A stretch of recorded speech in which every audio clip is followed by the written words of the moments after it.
झालेला आहे।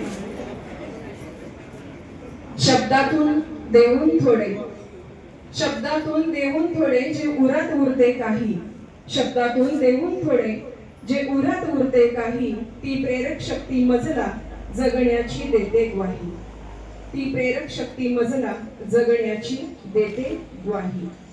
याच शब्दाचं सहाय्य घेऊन आज मी तुमच्या समोर उभी आहे।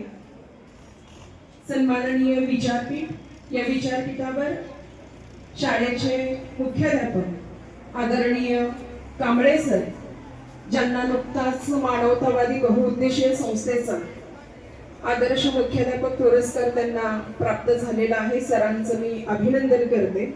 त्याचबरोबर या शाळेचे पर्यवेक्षक आदरणीय रोंगे सर, गेसगे मॅडम, पाटील मॅडम आणि असं म्हणतात की श्रेष्ठ आदर्शाचे, श्रेष्ठ क्षमतांचे, श्रेष्ठ कौशल्याच्या ज्ञानरूपी अमृत स्वतःच्या हृदयरूपी कलशात ओतून विद्यार्थ्यांच्या अंतःकरणावर अभिषेक करणारी जर कोण व्यक्ती असेल तर ते आदराचं स्थान असतं शिक्षक।